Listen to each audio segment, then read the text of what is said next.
Hi, this is Kyle with McGraw-Hill, and today I'm going to be showing you ActivSim for medical assisting students.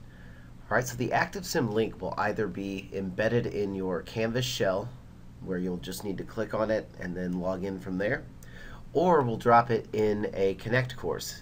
So for the sake of this demo today, I've added the ActivSim link into a Connect course because the Lincoln LMS has not yet been activated. So this video may change down the road, but for now we'll just click on the ActivSim link.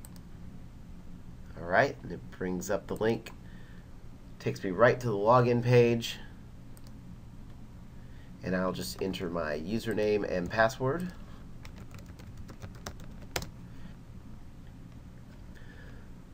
Okay, so we see two types of simulators in the ActivSim environment. You've got your Skills Lab simulators, which are on the left. These are skill and drill, where the students actually learn how to perform tasks. Then on the right, you've got simulated patients, and this is where the students will not only perform tasks, but also work on their soft skills, their interactions with the patients.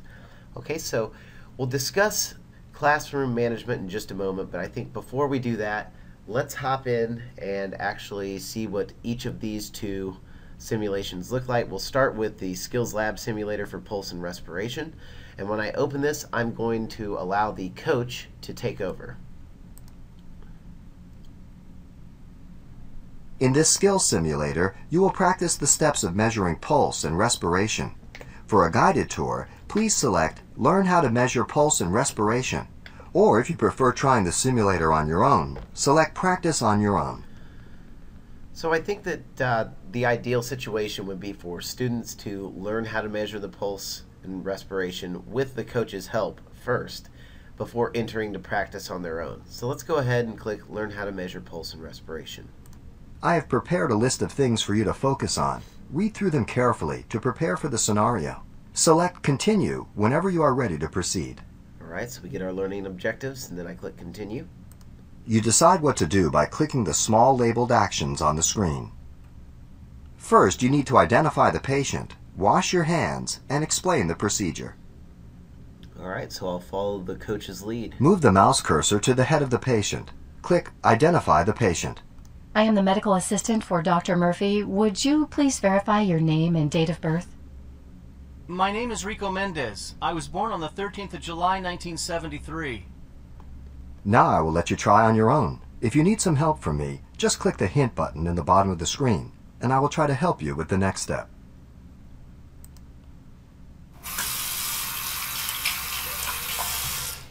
When you have completed the scenario, please click the Finish button. I'd like to go ahead and check your pulse. Okay. Now I will let you try on your own. If you need some help from me, just click the Hint button in the bottom of the screen, and I will try to help you with the next step. Okay, so I'm going to close the coach down and move on. I can't feel the pulse here. Nothing here. I can feel a strong and regular pulse here. Okay, so let's say that I were to have gotten here, but I didn't know what the next step should be. I just click Hint. Count the pulse for 30 seconds, and pay particular attention to the timer and the flashing red light to count the pulse. Alright, so I just click Count the pulse rate. And this is where I would count the pulse rate and start recording my results in the upper right hand corner. Alright, then I would complete the interaction and click Finish. For the sake of this demo, I'm just going to click Finish now. The simulation has ended, and now it's time to learn. First, you need to evaluate your own performance. Please rate yourself by clicking on one of the 4 different options based on how well you think you performed. So in the ActivSim program, the student truly learns in this portion of the program. So I'm going to say that I think I did an acceptable job. Great. Now please view the feedback by clicking the Debriefing button. I can see what the coach thinks of my performance, and I'll truly learn in the debriefing. This text tells you what you did right and what you should do differently next time. Try sliding the button at the bottom of the screen to the right to see more details. When you have studied the comments, click Back. Notice how the texts have an icon to the left of them. These icons are explained in the key. If there is a lot of text, you can use the scroll bar to see more. Notice you can drag my window to another position with the mouse if I'm covering something you'd like to see.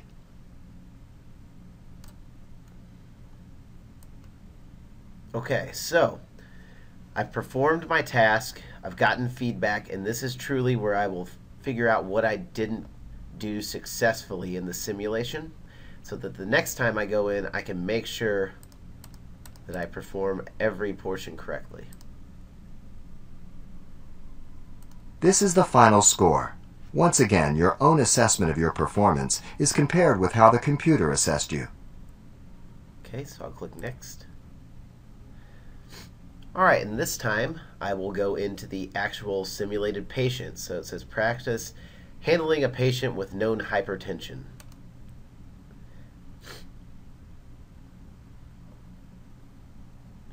Welcome to the Full Patient Simulator. Here you can practice communication skills, obtain vital signs, and other relevant skills on a virtual patient. Click Guided Tour to learn how to use this simulator. Or if you prefer trying the simulator on your own, click Start Simulation. Alright, so I'm just going to start the simulation and do this on my own. It's going to load up all the variables. I'm going to have my learning objectives laid out for me. It says obtain patient history, obtain vital signs and body measurements, and actively record vital signs and measurements. Continue. Alright, so I get a patient chart right out of the gate, and I'll be able to go through this, take a look at everything that I need for the interaction. Click Continue. And now I'm in. So I have some keywords, and I'll begin the interaction by typing in a keyword. I'll put hello. Right? And it gives me some options to choose from. Hello, I'm the medical assistant with Dr. Murphy. Hi, and good morning. All right.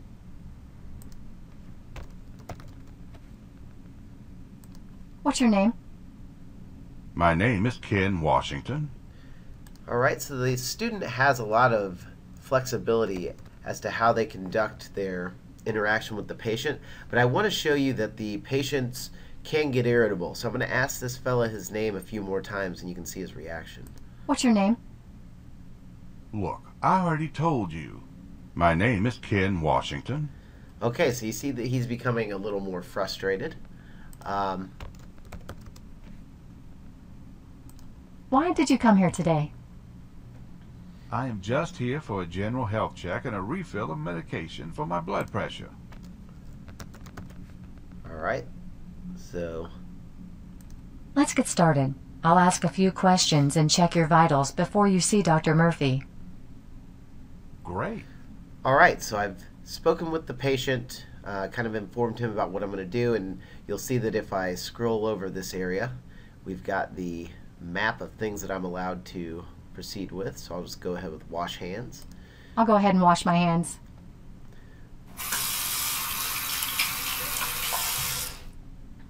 Also note that I can get to a lot of these same areas through using the equipment and actions menu. So it's kind of two ways to get to the same end. So I can always check the chart, I can take his weight, his height, do the glucose, BP cuff, temperature, stethoscope, pain, and I will be recording my vitals here. If at any time I need a hint from the coach, I can click hint.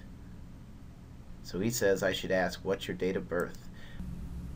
But instead I'm going to measure his height.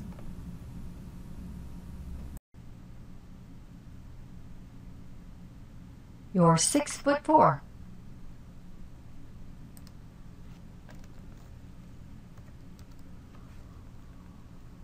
Alright, let's do his weight.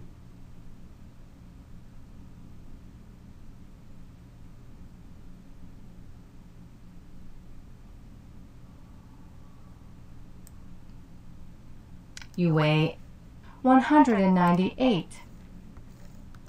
Alright. I'll go ahead and take your blood pressure.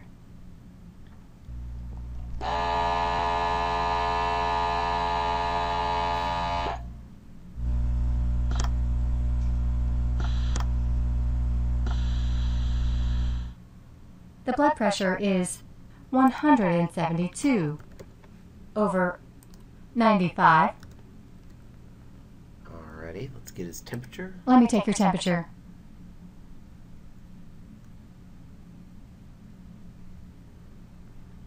The temperature is 98.6 Degrees. Alright, and I'm going to stop at this point and tell Ken goodbye. I'm done for now. I'll let Dr. Murphy know you're ready.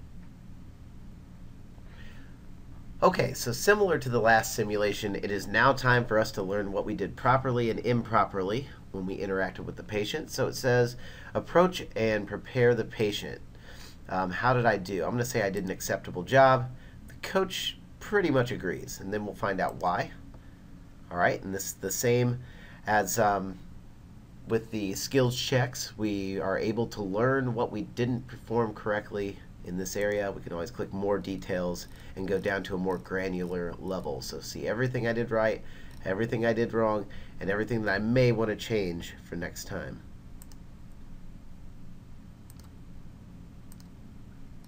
Okay, if we go to all details, this is going to get down to the micro level, every single thing we did right and wrong. Okay, we go back, and my final actions were horrible. I didn't really even do any, and it noted that help was requested here. So next up, we're going to get our overall assessment. Pretty poor. Okay, so now we're out in the main page again, and I'm going to show you, now that you know how the Skills Lab simulations and the simulated patients work, I want to show you your other two main instructor components. You've got classes under classes in progress. If we click on this, this will have a list of all of your classes. Okay, and let's just pick this one. I'll pick MA Demo. If you click on a class, it'll allow you to see your students, see which simulator they've gone in and performed, and it gives you the scores and the number of attempts. And if there are more than one attempts, you can click on them and actually get granular detail about each attempt, including how much time they spent in the debriefing. And since this is where they truly learn, this is very important. You can export this to a CSV file at any time as well by clicking this button down here. If I go back, and I'm going to go back to the home page, we'll click on classes one more time. There's one other thing that you should probably know about this classes section, and it's how to add a class. Alright, so if you need to create a class, you just click add class at the top of the page. We'll call this Kyle's new class. You need to create a sign-up code that is unique to your class, so it can just be whatever you want it to be. And then you need to put in a sign-up deadline. So the format is 2013, so it's year dash month dash day. Click OK. Alright, and then your students will be eligible to enroll in the class. All that they'll need to sign up when they enter for the first time and input their registration code is your sign-up code. So make sure that you save that and send it to your students. The final piece that you'll want to know how to use is the progress bar. So the progress, you take a, in this demo I have a ton of different classes, but I'm just going to use MA Demo since that's what we used earlier. And you can either view overall class progress. Okay, so this will show you the class as a whole and let you know how each student is progressing in each of the various modules. And if you do view progress per simulator, it'll break out all of the different simulations, and then once you break into these, so if I click measure blood pressure, open, it'll show you how your students have fared on each of their attempts. And you can export all of this information as well by clicking the .csv button. Okay, so that's ActivSim. I think that's going to be a really valuable tool for your students, not only with skills, but also to develop some of the soft skills. And it makes for a lot of good discussion because there will be differences in opinion on how certain minute details are performed. And I think that this lends itself to great discussions in class. All right, I wish you luck in using ActivSim in your course.